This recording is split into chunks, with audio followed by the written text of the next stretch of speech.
Georgia Virtue presents the Let Me Tell You Why You're Wrong podcast. Thank you for downloading episode 313. This week we have elbows on the clock, crazy lady stuff, prison is the bomb, screw John Foster Dulles apparently, Biden's Ohio problem, Mo jobs, Mo problems, the Atlanta judge who said it is too soon for the First Amendment, no labels, no candidate, and Biden's Israel problem. I'm Dave Roberts. With me is my partner of this endeavor, Ken Pullen. Dave, happy late birthday. Thank you. Happy early birthday. Yeah, mine's tomorrow. So, you just had one. I'm having the next one. Yeah, we went down to my parents' house, which is in Fairhope, Alabama. It's on the eastern shore of Mobile Bay. Went down there for Easter and spent a couple of days in their pool.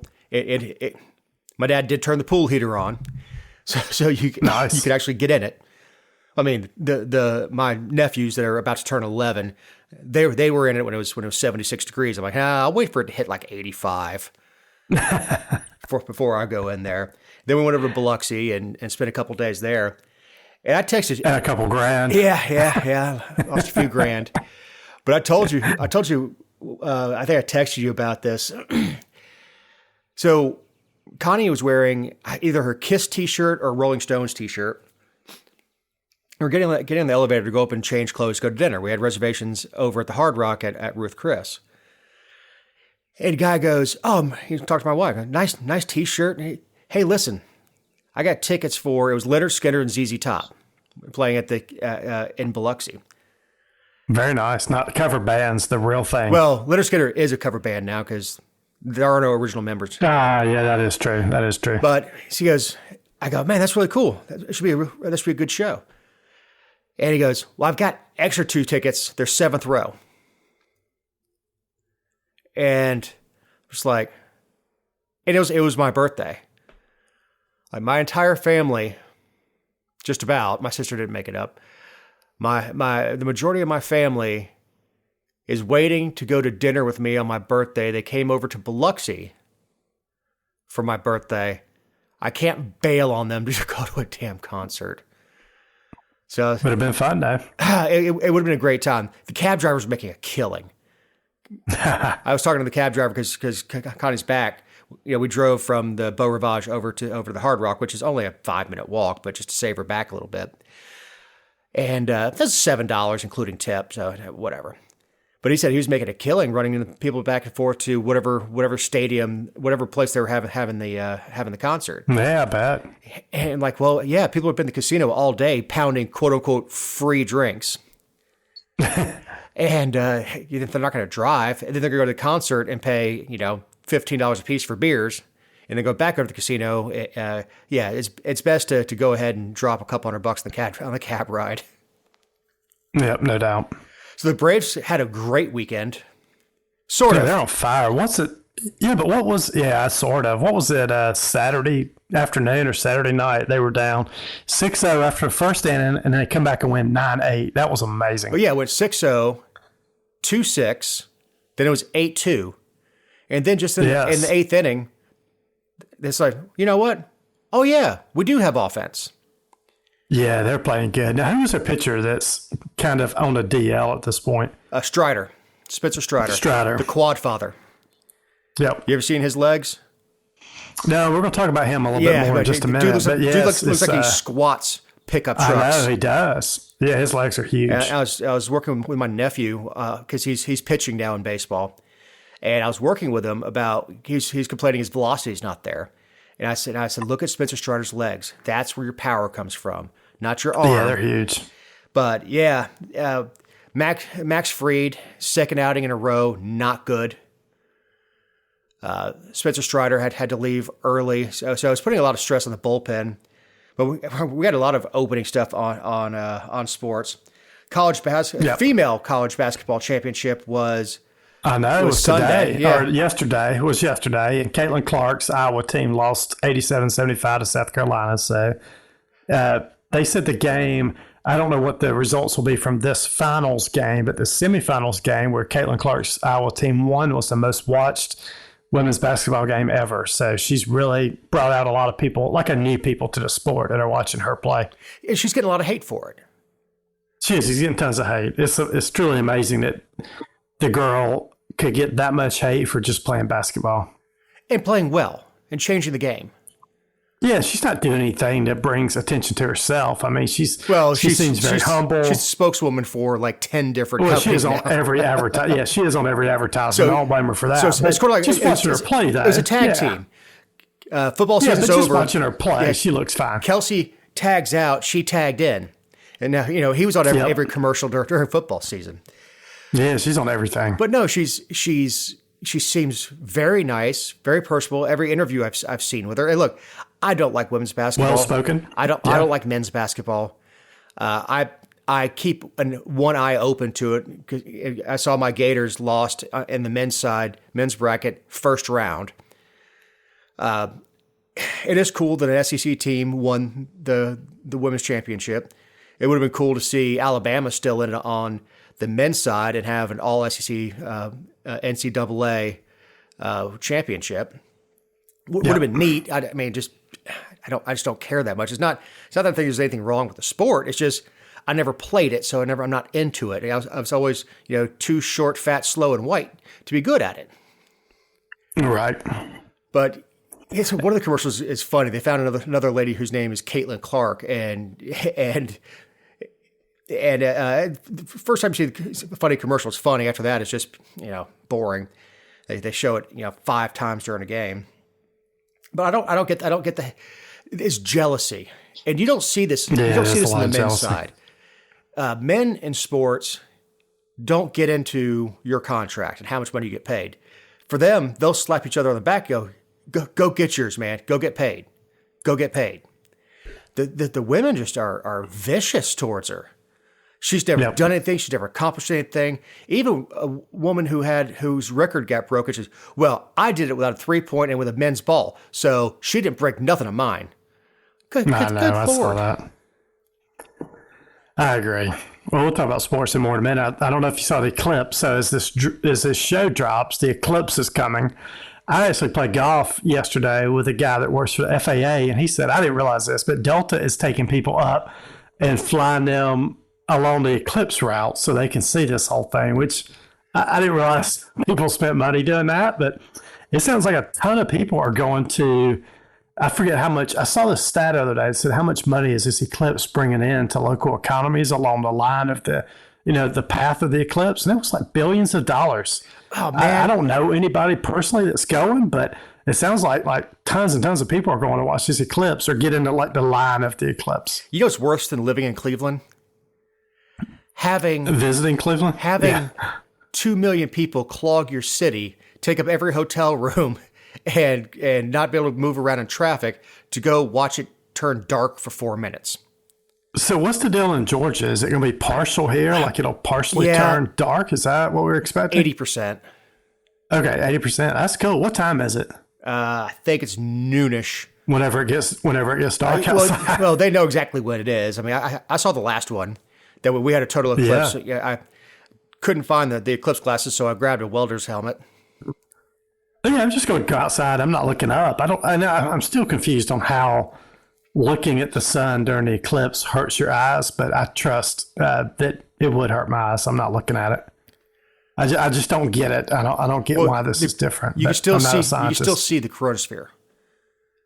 Okay, so it's just like normally looking at the sun. You could always hurt your eyes if you look at it during the day. Now, look, if it were that prevalent, we'd have blind people everywhere. I know, because there's tons of people looking at it. And actually, I think down around where we live, Dave, it's going to be around 3-ish, it feels like, because my wife's a school teacher, and she was talking about it's going to be at the exact time they release the kids to get on the bus. So I don't know. Yeah, we'll talk about this all next over week, Pike I'm County, sure. you have kids with dark sunglasses with canes and a cup. After looking up at the eclipse, they'll be blind, right? Yeah, right. I mean, I would spend that kind of money to go watch it get dark for a while. It does remind me of Carly Simon and You're So Vain. You flew your Learjet up to Nova Scotia to see the total eclipse of the sun. Yep. Which everyone thinks is about Warren Beatty. All right. Yep. So is the baseball pitching clock contributing to pitcher injuries? I know this is a sports show today. Yeah, I saw this story. It's interesting. So, does everybody know? Well, I'm not sure everybody knows, but how many seconds do you have now to pitch after the catcher throws the ball. It's literally you're on a pitch clock now. It's like 10 or 15 seconds. So they did this to try to speed up the game. And it sounds like there's been 3 or 4 pitchers already this year that have gone out with season-ending injuries. And we've got one of the Braves potentially out also with Strider. They're calling his a sprain. I got that news today as we record. They're calling it a sprain. So he's on the 15-day DL. They are not calling for Tommy John right now. This is the So the question is this pitch clock and pitching a lot faster causing these guys to get hurt? I don't think it's speed necessarily.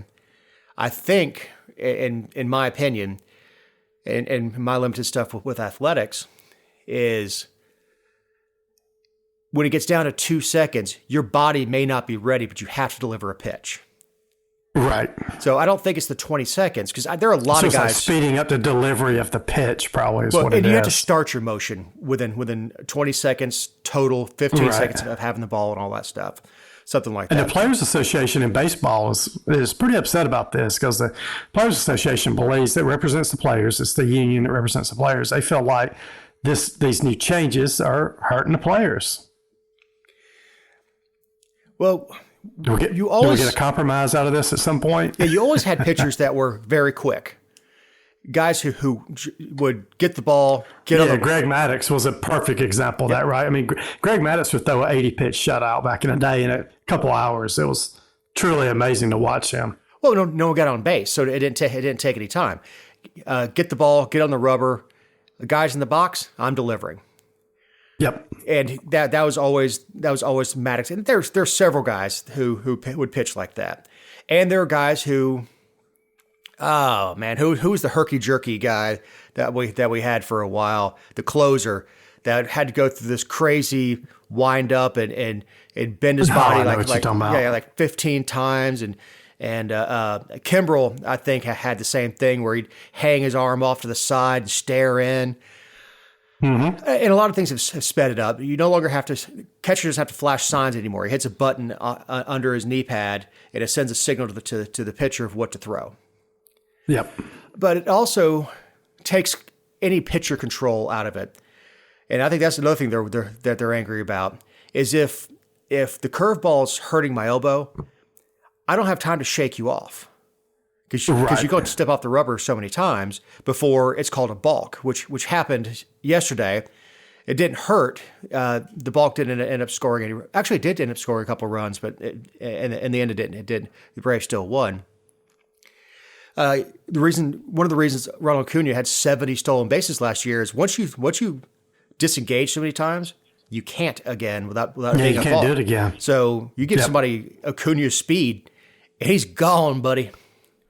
Yeah, it's going to be interesting if the Major League Baseball makes any changes. And it'll be, in year 2 of these changes, I mean, how many other pitchers go down with season-ending injuries? It'll be interesting to see if this is just like something that's happening at the beginning of the year, or do we see a pattern here where more pitchers are getting hurt? But the overall gist of this, and we talked about it earlier, is like people don't want to go to a game at 7:30 and sit through a 4-hour game.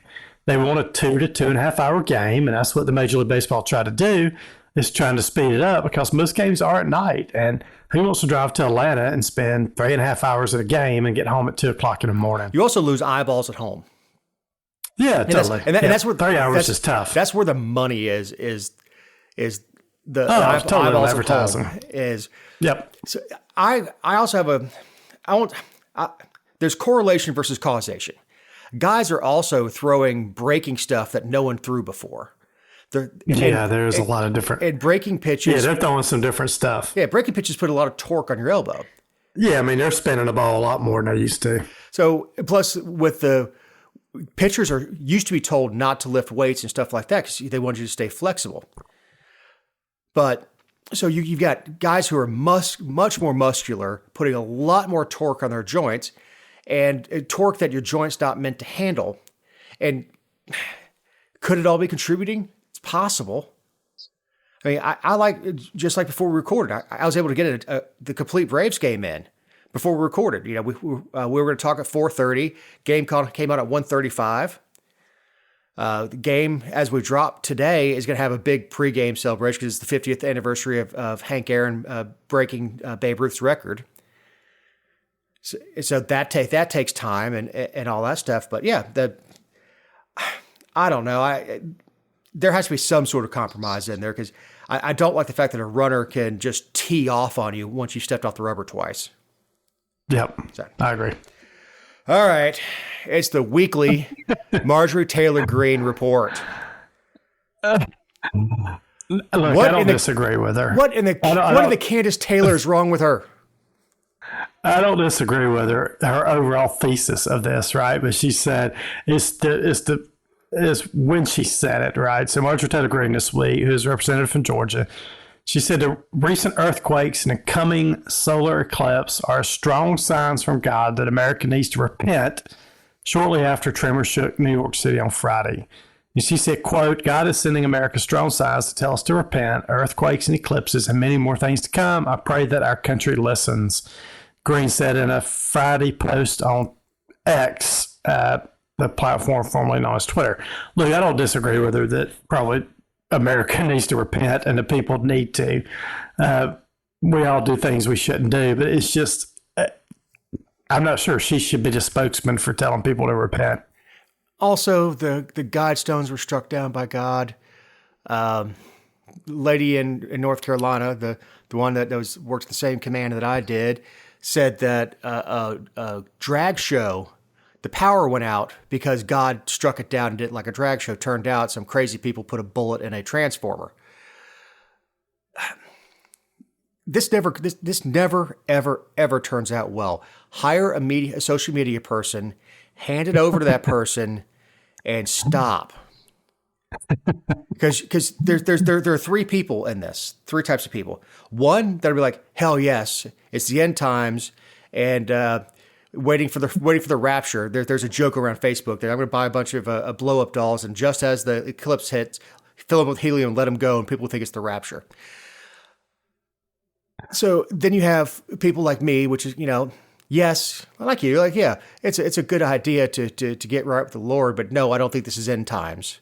Maybe the fall. Well, I don't even think I've been to church my whole life. I think nobody knows if you believe in end times theology. The point is nobody knows when that is. So for Marjorie Taylor Greene to go, this is a sign that the end times are coming. It's very, she's trying to speak for God at that point. So, look, nobody knows. It may come tomorrow or 1,000 years from now if you believe in these eclipses have been theology. Have been predicted mathematically for thousands of years.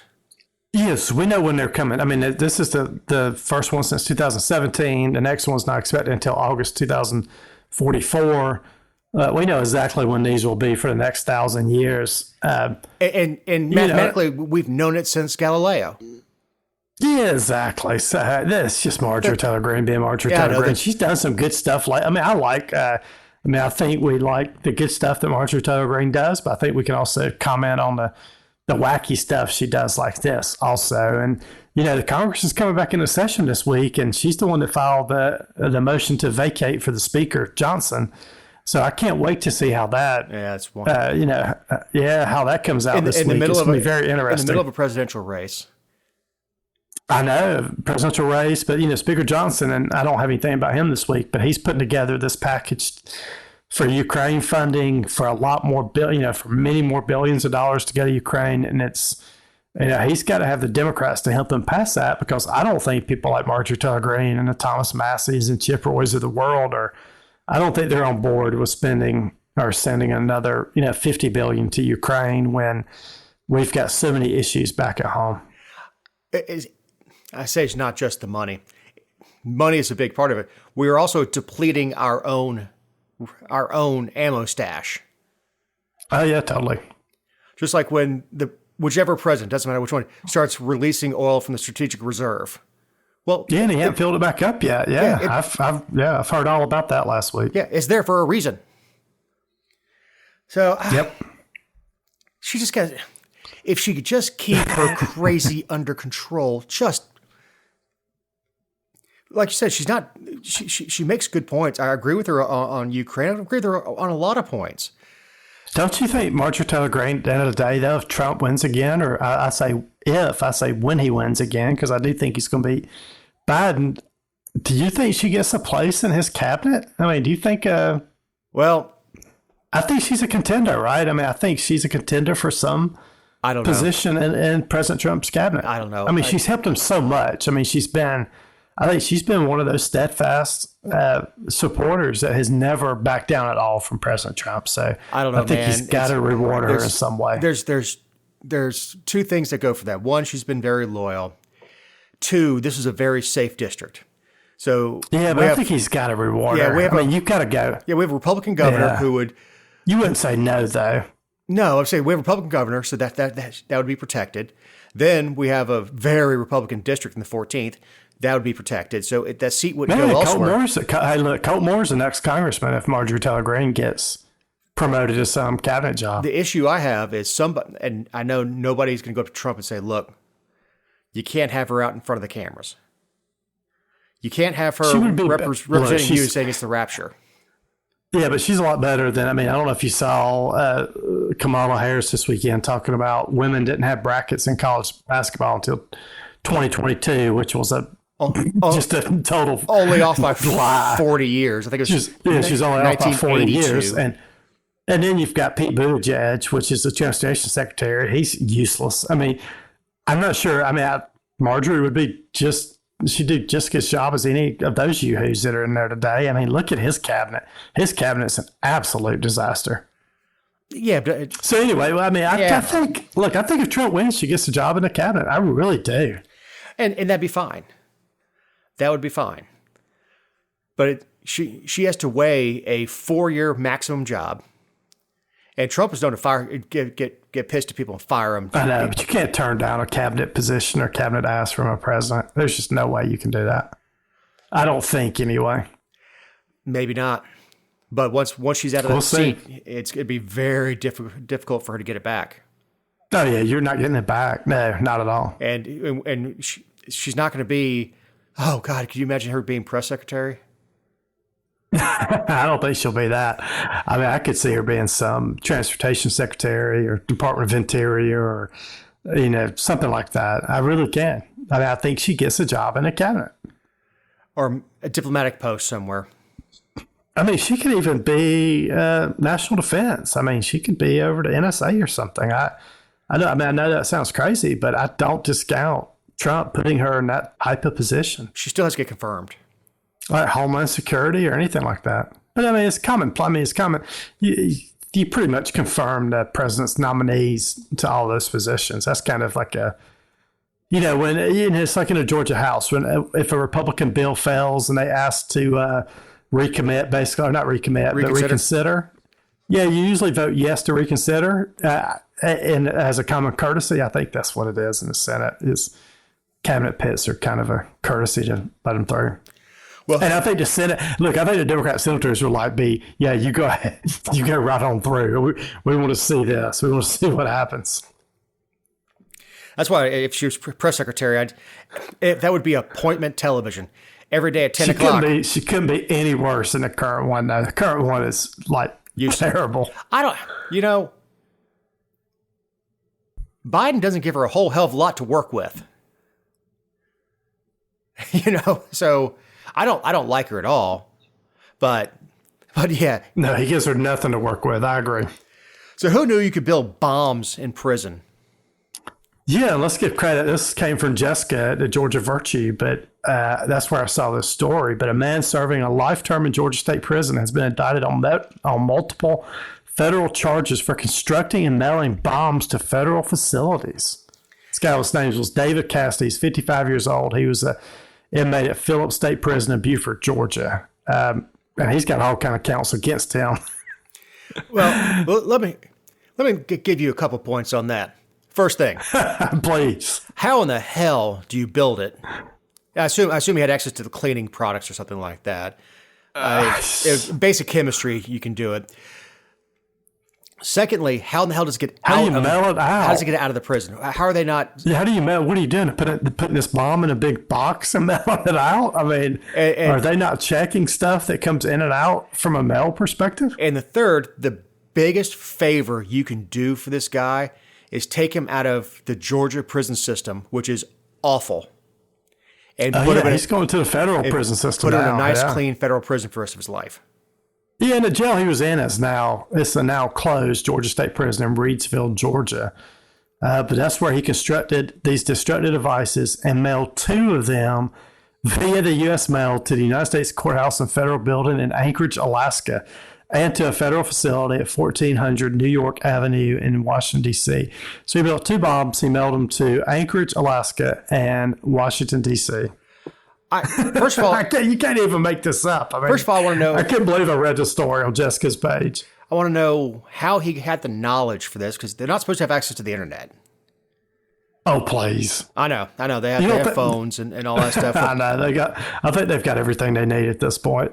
But where are you coming up? You can be pretty smart too, right? Yeah, you can be pretty smart. But this guy has no hope of ever getting out. Yeah, federal prison, that's where he's going to be. That's where he's going now. And there's no parole in federal prison, so he's not getting out. He's done. Well, and so the federal prison takes precedence over state. So, again, the conviction will stand in Georgia. It gets paused. Then he goes to the federal system. And this guy had a rap sheet, too. I don't know if you saw his rap sheet, but it was pages on pages of things that this guy had done to land himself in state prison. But now he has violated the NFA by creating destructive devices. Several charges for attempting to do it to federal building, terrorism charges. Yeah, But again, he was never getting out. He's going to go to a much safer facility. The worst thing that the federal government should do is say, "Well, we're not going to prosecute him. Take him to Smith State and leave him there." Yeah, no, exactly. So I don't know, man. I just don't know how you do it. I don't know how in the hell it doesn't get caught. I don't either. Like, it got all the way to the destination. You know how many failures in line have to happen in order for a bomb made in Reedsville to get out of a controlled facility through the U.S. Post Office and delivered to Anchorage, Alaska? Yep. Nothing set off alarms about this. Amazing. It is truly amazing. So, there's a House group of Republicans that want to rename Dulles Airport for Donald Trump. Yeah, people don't know where Dulles is. It's about 35 miles due west of downtown Washington, D.C. So it's out the I-65. Yeah, yes. That's where I used to fly into all the time to go to work up in the Chantilly, Virginia area. But yeah, you get there's 2 you get 3 really. You could fly into Baltimore. Yeah, Baltimore, Dulles, or Reagan, which is downtown. Which I can't believe they still fly into Reagan. But yeah, so you got 3 airports. This one's out there on the east side, or actually out there on the west side of town. People don't know who John Foster Dulles was. I've never heard of him. So he's a former Secretary of State under Eisenhower. He's a World War I veteran. He wasn't allowed to. He was in the Army. He gave a special commission as a major because of his education. He was an attorney. His eyesight was too bad for him to go into combat, so he was given a special commission. He served under Wilson. He also was a special advisor, even after supporting Dewey. This guy was so smart that Truman brought him in as a special advisor. Yep. Eisenhower made him Secretary of State. He was on short list to become Chief Justice of the United States Supreme Court. Very well-educated man. Married into or came from a family that had a previous Secretary of State. His family is prolific in politics, and he was a Republican. Was appointed to Congress as a Republican by Dewey. So you've got a guy who is Republican all the way down the line, even though he served his country with stuff when when the president comes to you, even though he's a Democrat, and says, hey, we need help with Reconstruction, you do it. He was very much against dropping the bomb on Japan. He was instrumental in Reconstruction of Japan. He was instrumental in the peace treaty, or the treaty of 1953 or something like that, in San Francisco, which established Japan as its own country, ended our occupation of Japan, allowed us to keep military bases there, and assured us that Japan would never become a communist country. He was a huge anti-communist. I'm not talking about Senator McCarthy level, but wanted to stop the spread of communism through Europe and honestly through Asia. Everything that we would want in a Republican now, this guy was. And for educated members of the House to not take a little historical perspective and look and see who this guy was before they fly off and say, well, let's just rip his name off the building. The town it's in is in Dulles. It's named for him. You know, it's like you could do something like they did with Maynard Jackson. They didn't take the name off of Hartsfield. Hartsfield is still the domestic side, and they named the new international side after Jackson, which I wasn't thrilled about, but Jackson was instrumental in growing the airport as much as Hartsfield was instrumental in establishing it as a commercial airport. Look, I think I take a slightly different view of, well, not a different view of this, but I don't think we ought to name anything after anybody. I think we've seen enough what happens when and it's just like Governor Dill, the new judicial center in Atlanta being named after Governor Dill, less than a year after he left office as a governor. I think we should have learned our lesson by now on naming stuff after people. So I think this is just a bill to get, I don't know, just a Republican. Look, I mean, it's just something a couple of Republicans came up with. It's not going to pass, but I thought it was kind of funny that they tried to rename this airport after Donald J. Trump International Airport. They're just needling the Democrats, and they are. And I don't. It is. It's pretty entertaining, but I think we should just learn our lesson on naming stuff after people that are still alive, and then probably even naming stuff after people that have passed away, because I mean, stuff changes, right? And well, you give a little time, historical perspective. Yeah, let's just stop naming stuff after people. Like, just stop it. Well, yeah, Fort Bragg is now being called Fort Liberty, which I will nenever call it Fort Liberty. It's always Bragg to me. Yeah, Fort Benning is Fort Benning to me. I don't know what it's named now. It's named after Hal Moore. It's Fort Moore. But I just think we ought to stop naming people or stop naming anything after people. Yeah, they'll find something that Hal Moore wrote sometime in the future that somehow offends somebody, and they'll want to take Hal Moore's name off it. And Hal Moore, for people who don't know, is who Mel Gibson played in We Were Soldiers. He co-wrote the book We Were Soldiers Once and Young. Brilliant mind. Hell of a commander. And that's the only one that I really doesn't hurt my feelings that much because I've read so much of Hal Moore stuff. It's one of the required reading that you really get into. Not required just to be in the Army, but required reading if you really want to be a leader and you learn about leadership and you learn from reading Hal Moore. Interesting. I don't know. We're just gonna start numbering things. You know, just start using airport codes. That's how I speak. I agree. You know, DFW. You know, ATL. Yep, you know, I know that's how I speak too. You know, MCO. Yeah, but we both grew up, you know, in airline families. So Biden may not make the Ohio ballot. Yeah, this is interesting. So the Democrat National Convention is scheduled to convene on August 19th of this year, 2024. And that occurs more than a week after the August 7th deadline to certify a presidential candidate to the office, who, and this was Secretary of State Frank LaRose wrote to the Ohio Democrat Party chairwoman Liz Walters. So ABC actually first reported this. So basically they're saying that, you know, they have to certify who their presidential candidate is by August 7th. And since their convention is not going to be till August 19th to pick their official candidate, then Democrats may not have anybody on the ballot in November for Ohio, and Ohio's it swings. I mean, I think it's Republican at this point, but I think they still consider this more of a swing state, right? Well, yeah, if you consider John Kasich Republican. Yeah, right. Look, is Ohio where he didn't even make the primary because he didn't qualify? Is that what's going on here? No, I think he qualified. There was one state that he was left off the ballot, and they had a right. Yeah, I don't think it's Ohio. Ohio is an important state. I mean, he wouldn't have been left off in Ohio. Well, no, I'm talking about the primary ballot. Yeah, but I'm pretty sure. Yeah, I don't know.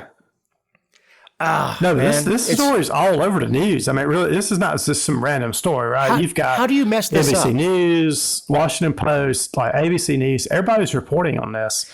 And, you know, what they say is that the party or the General Assembly in Ohio can change, the Ohio State Legislature can make a requirement to create an exemption to the statutory requirement by May 9th. So they've got less than a month to change it. I mean, do you really think the legislature is going to get behind this? I don't know. I don't know if the legislature in Ohio is Democrat or Republican, but I doubt if they're going to make a move either. They can't do it unilaterally anyway. It still have to go to the governor. How do you mess this up? How do you mess this up? I don't know. I can't imagine he's not going to be on the ballot. There's no way this happens. But look, the Republican Party controls the governor, secretary of state, attorney general, and both chambers of the state legislature. So there's no way Republicans will get behind an effort to change this. You're talking about. I still can't see Biden not being on Ohio ballot in November. That would be crazy. You're talking about multi-billion-dollar organizations here. They have full-time people that do nothing but look at election science. And I'm not talking about they do it in election years. This is what they do all the time. Yeah, how do you mess this up? How do you not? I don't understand how. If you were talking about, I don't know, what's a solid red state anymore? Alabama. Yes. And if Trump wasn't going to be on the ballot in Alabama, yeah, or even in Georgia. I mean, I think Georgia's solid red now, but.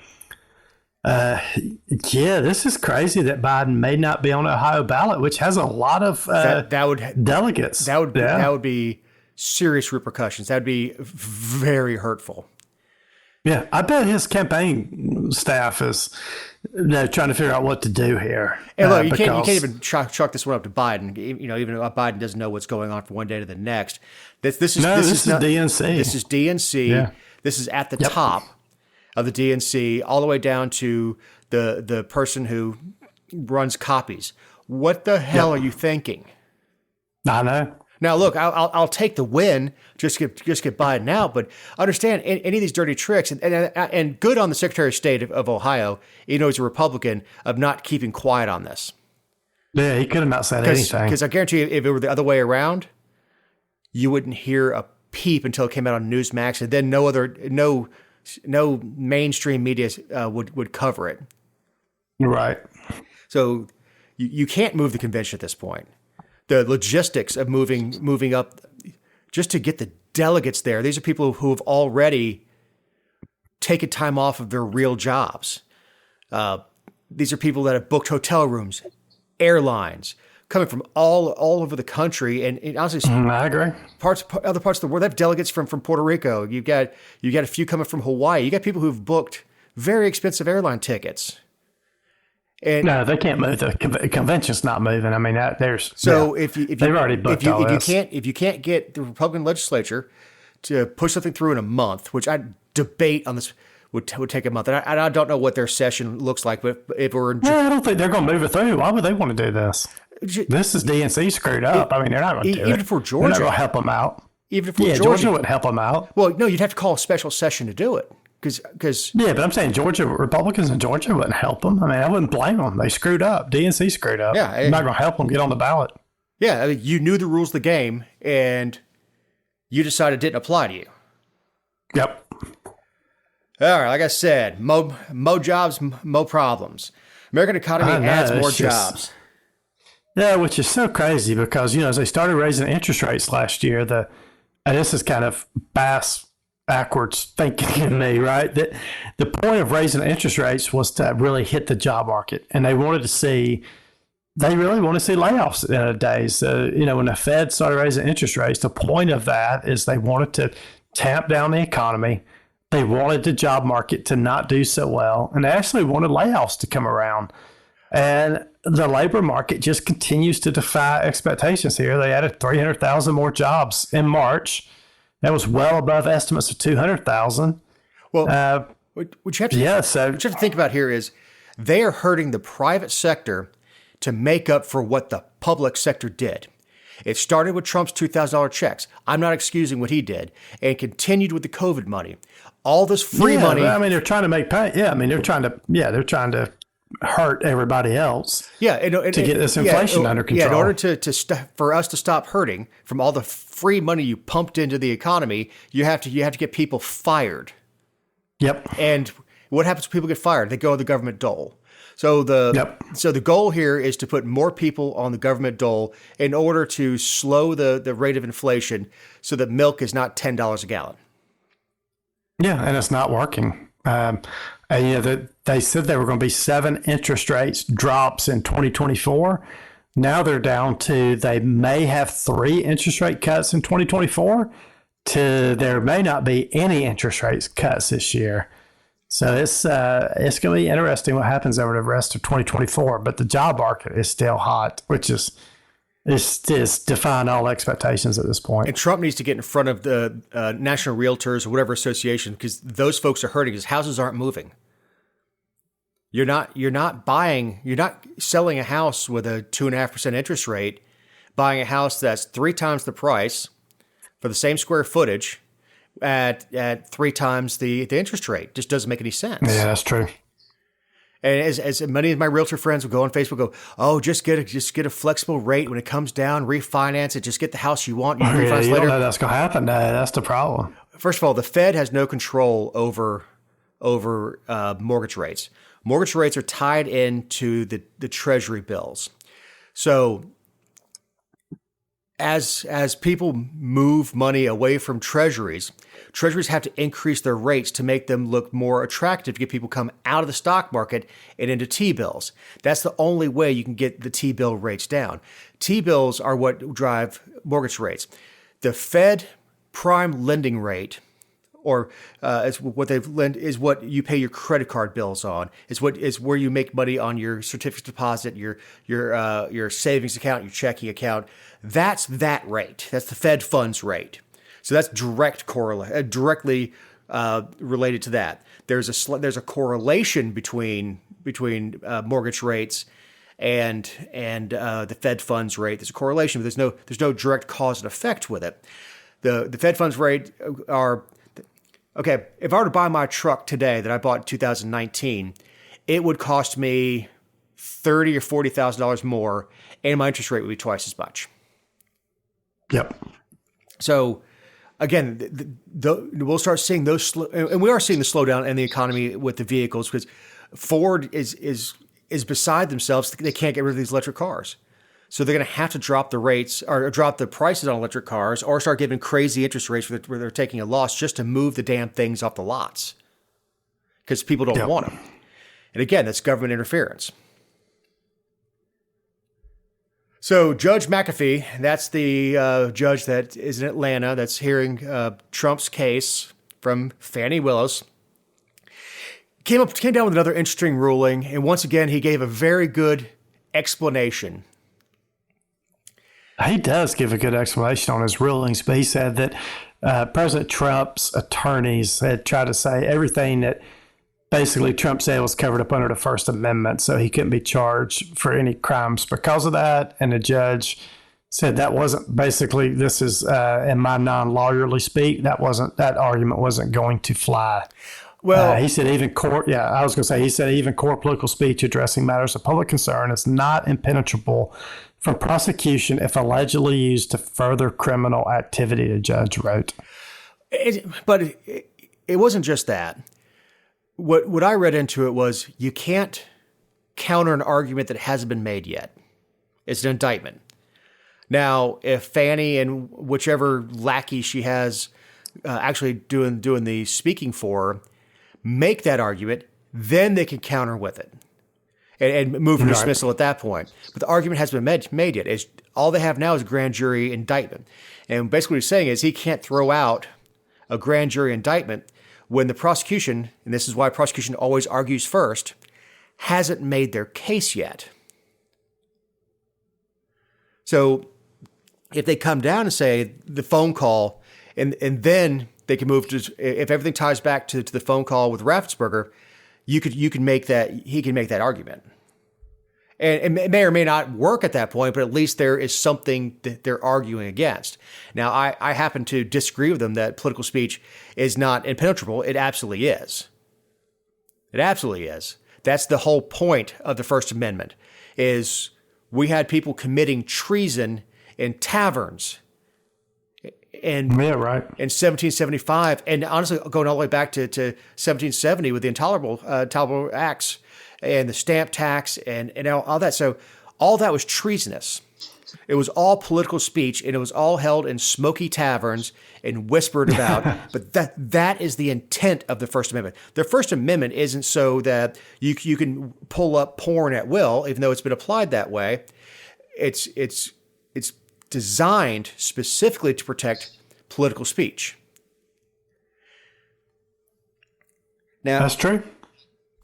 This is a good time to remind you that these are our opinions and not those of anyone not on the show or any respective company for which we may work, own, or otherwise associate ourselves with on a regular or irregular basis.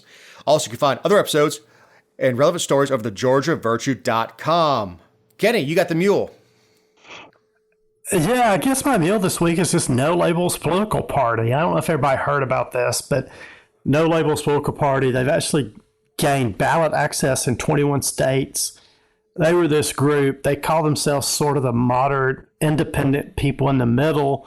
They've actually been searching for a political candidate now for the last 4 or 5 months. They went really hard after Jeff Duncan, who used to be the lieutenant governor of Georgia, who served 4 years. They went after Chris Christie, so they were trying to find some high-profile person to represent this No Labels political party. And they finally have hung it up and said they're not going to move forward and they're not going to field a candidate in 2024 election. What they've admitted is they were going after Trump. They were going after Trump, and I think what they figured out is they couldn't find a candidate that would pull votes away from Trump and help Biden win the election. Almost everybody they've tried to figure out who would run would actually pull votes from Biden and help Trump. I think that's what caused them to just pull back and say we're not going to put anybody on the ballot. Well, this exposes exactly what they are. It's not no labels. They're Democrats. Yeah, they're Democrats. I mean, they're people that hate Trump, right? This party has been like a anti-Trump party for a while. And I listened to an interview with Jeff Duncan. He said he seriously considered running. He just couldn't see a way forward where he could raise enough money to actually be a viable candidate. He also would just be hanging himself politically. Well, I think he's done that pretty much by signing with CNN and, going after President Trump. But it lends itself to like Robert Kennedy now is the kind of the third party candidate out there that I think Democrats are worried about because I think they think he will pull enough votes from President Biden that Trump could slip in. Now, there's other people that think Kennedy's going to pull votes from Trump. I think he's going to pull votes from Biden at the end of the day, though. Well, look, it's 1992, and he's the Democrat version of Ross Perot. Ross Perot pulled directly from HW. Pulled very, very few votes away from Clinton. Very, very few. Yeah, that is true. Because he was a multi-billionaire. I think he set a rocket into space. I mean, the dude was Elon Musk before Elon Musk was Elon Musk. He he was a very, very smart man. Annoying, Yeah, he was annoying, but yeah, he was very smart. But so this is a repeat in reverse of 92, where the Democrats were celebrating Ross Perot being in there, even to the point where you had Admiral Stockdale in a three-way debate with Dan Quayle and Al Gore. And same thing, he had enough to get on the stage. And that's what you're seeing with Bobby Jr. is he's polling enough to get himself on that stage. He is. Now, my advice to Trump is same thing I said to Margie Green, or saying about Margie Green, turn the crazy down from 10 to maybe 6. And let Biden and Bobby go back and forth and let them start hitting each other, and then try to say something somewhat reasonable instead of just standing on the stage and going, wrong, wrong. Yeah, I think Trump will. I hope he will anyway, but we'll see. Well, for his level of money, my consultation is very, very cheap. I'm sure the Secret Service knows how to find me if they really wanted to. Right. All right, so Biden criticizes Bibi Netanyahu for airstrike, but he did the same stuff. He did. So this was actually last week. U.S. President Joe Biden said on last Tuesday he was outraged and heartbroken by an Israeli airstrike in Gaza that killed 7 people working for the Rural Central Kitchen, and he called on Israel to do more to protect aid workers. He said Israel investigation of the incident must be swift, it must bring accountability, and its findings must be made public, Biden said in a statement. And this has been, I don't know if you saw last week, I know you were on vacay, but this was big news last week when these aid workers got killed by an airstrike. Yeah, I caught up a little bit. It's hard after drinking White Russians all day to then turn on the news and concentrate on it. Remember, you can't drink all day unless you start in the morning. That is true. Yeah, Bailey's and coffee in the morning. Time doesn't exist in a casino. So what's going on is this happens in every conflict. Yes, it happened in Afghanistan. Bill Clinton blew up a aspirin factory. And you want to talk about these aid workers knew where they were going. And look, the Fox News journalist that lost an eye and a leg and all that stuff, and lost his cameraman and their translator, I feel for them. Yep.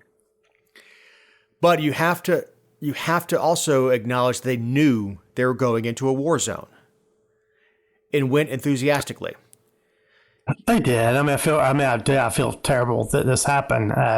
Now, the point I was trying to make is Biden was so outraged that this occurred. But, back in when we were pulled out of Afghanistan, Biden had an erroneous airstrike. And it's not him personally, but it was the military of the United States. It killed 10 civilians, including 7 children. So while he is all over Israel for doing this, he did far worse back in whenever we pulled out of Afghanistan by killing 10 civilians and 7 children. So this is nothing that, and even Obama, I don't know if you remember Obama, he killed people with airstrikes. He was one of the worst ones from a drone perspective on taking people out. The false outrage of Biden going against Bibi and Israel for what they did when he's done the same thing or worse, it's just ridiculous. First of all, I would play the sound on tape or the video of him chastising Trump about Netanyahu. Yep. I know Bibi Netanyahu. I've known him for 40 years. He's a personal friend. He just tried to pull the Jack Kennedy thing that I knew Jack Kennedy. Jack Kennedy was a friend of mine. You are no Jack Kennedy, sir. He tried pulling that. The same tricks come out over and over and over again. If you research history, you're going to you watch it repeat itself over and over again. But this has nothing to do with killing civilians. Look, it's collateral damage. It's a war. I'm not saying it's excused. You look at the collateral damage from World War II. It's amazing, especially with the British and French doing nighttime bombing. At least the Americans did daytime bombing, try to get on their targets a little better. But thousands and thousands and thousands of innocent people died during World War II as collateral damage. Yeah, it's horrible, and wars are horrible, and there's tons of collateral damage in Ukraine. It's horrible. You hate to see civilians get killed, and you certainly hate to see civilians who are trying to do good, who are trying to help people get killed. You hate it. I know. But it's a war zone. You're in a war zone, and you have to understand you take a certain risk. When I talk about Clinton in '94 or '5, when he hit the aspirin factory in Iraq, he's saying it was a war factory. Those people were just going to work that day. They had no idea there were cruise missiles heading in. I know. So, I kind of say now the Palestinian civilians who, have nothing to do with Hamas, I feel bad for. I certainly feel bad for, because they're in the last little island of place where they're safe. But when you see the bombs going off and you see the combat and you think that this little red cross, and I know theirs is not a red cross, but you think a red cross is a red crescent down there is going to stop a missile. No, and it sucks, and you get bad intel. The biggest oxymoron in the world is military intelligence. You get bad intel and you make bad decisions, and things happen in a war. And to say that Israel doesn't have the right to continue to defend itself and remove the scourge of these terrorists from within their borders is absurd. No, I agree. This is Biden doing his best to appease his left base. Kiss the butts of both sides. Like, oh no, I want the Israelis to be able to defend themselves. Okay, you liberals are cool, right? Oh, I ticked you off. No, but they shouldn't be doing that. No, he's in a bad spot with his with some of his base, because they want a ceasefire. They support Gaza and they support power. Yeah, I mean, he's in a bad spot with his base. Yeah, he's a horrible spot because his base is bifurcated. Yeah, and I think that's why you're going to see a lot of the pro-Israel people move over to Bobby Jr. I don't necessarily think they're going to pick up and go straight over to Trump, but I think you're going to see those people start gravitating over to RFK Jr. and start and the bifurcation. One of the two of them, either you support Israel, and you're going to see the Palestinian supporters start either not vote or move over to Bobby Jr., or you're going to force a ceasefire, and you're going to see the pro-Israelis go over there. We've seen a fractured Republican Party for a decade, well over a decade now, and what we're seeing is a bifurcation of the Democrat Party, and it's late in the game to start healing it. This is not a Band-Aid. Yep, this is major surgery that they have to perform and figure out where the soul of their party is. All right, Kenny, as we're winding down, do you have any closing thoughts? Yeah, I just actually realized it as the show drops. It's a week before April 15th, which if you're like me, I haven't filed my taxes or sent my money in that I owe to government. So I hope everybody gets their taxes done this upcoming week and sends their, because if you've waited this long, you obviously are not getting a refund. so good luck getting your taxes completed and sending your check in. Well, my accountant has my paperwork. I'm waiting for the phone call the next few days for the bad news. Yeah, I owed like $8,000, and they gave me a penalty because they said I didn't pay enough throughout the year. Nice. So not only that I owe $8,000, they gave me a $300 penalty. Yep, so that's awesome. Congratulations.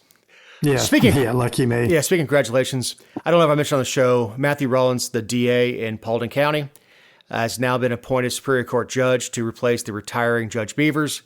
Matthew is a Marine veteran, used his GI Bill, went to school, got his undergraduate, then went to, I think, Mercer Law School, as I recall correctly. So possibly the smartest Marine I've ever met. And that is a very low bar. It is a very low bar. But no, Rollins is a super good guy. It's well deserved. He's very well versed in the law. He is a very fair-minded man. He's worked for the Paulding County DA, even becoming acting DA after the Dick Donovan debacle, and handled that with grace and class, and put that office back together when it was falling apart, when it was on fire. People were leaving because of the scandals and stuff. And when he became DA and then was reelected as DA, really put that office back together into a functioning unit. So well deserved. Congratulations, Honorable Matthew Rollins. So cool, very nice. On that, thank you very much, Eric Cumby, for taking our very late audio and getting it out for us. To Ken Poland, my partisan endeavor and Representative Emeritus, I'm Dave Roberts. We'll talk to you next week.